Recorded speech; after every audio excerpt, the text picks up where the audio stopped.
जो कुलक्षय चित्ती त्या श्रीकृष्णाची सुंदर मूर्ती शुक सांगे परीक्षिती प्रती स्वानंद स्थिती उल्लासे गोपाल कृष्ण भगवान की जय। पवित्र आणि पावन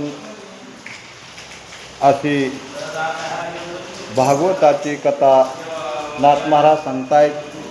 कथेचा भावार्थ असा आहे, जो स्वतःच्या कुळाचा नाश करण्याची विचार करतात अशा श्रीकृष्ण भगवंताच्या स्वरूपाचं वर्णन करून शुक महाराज परीक्षिती राजाला सांगतात। महाराज बरं का, जे देव जे भगवंत स्वतःच्या कुळाचा नाश इच्छू शकतात, मग ते कुळातले लोक चांगले नाहीत म्हणूनच ना, स्वतःच्या घरातलं माणूस मारावा अशी इच्छा बरं का, ते चांगलं वागत नाही म्हणूनच ना।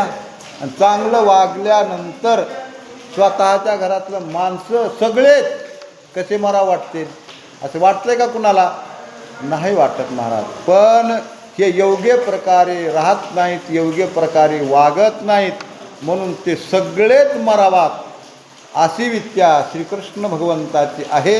आणि त्या भगवंताचं स्वरूप परीक्षिती राजाला शुक महाराज सांगतात। कसं स्वरूप आहे देवाचं ऐका। सकल सौंदर्यादि वासू दरोनी मनोहर नाटवेशू लावण्य कला विन्यासू आणि जगदीशू निजांगे निजांगे। सगळ्या जगाचं सौंदर्य जगन्नाथामध्ये महाराज होय। जगन्नाथ सगळ्या जगाचं सौंदर्य किंवा सगळ्या विश्वाचं सौंदर्य विश्वरामध्ये आहे का नाही? तसं सगळ्याचं सौंदर्य भगवंतामध्ये आहे। नवे नवे भगवंतामुळं सगळ्याला सौंदर्य महाराज। असा सुंदर शोभायमान सगुण सुंदर देखना तो भगवंत, आणि त्या भगवंताच्या स्वरूपाचं वर्णन करून शुक महाराज परीक्षिती राजाला सांगतात। नवल सौंदर्या भिकवटी सर्वांगी गुंतल्या जनदिटी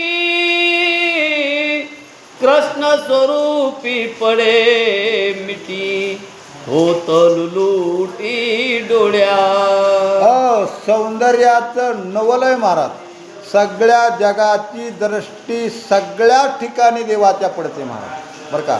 असं सौंदर्य देवाचं की कुठलाही अवयव देवाचा बघू त्या महाराज धनीच पुरत नाही, म्हणजे कितीही पाहिलं तरी बरं का डोळ्याचं मन भरत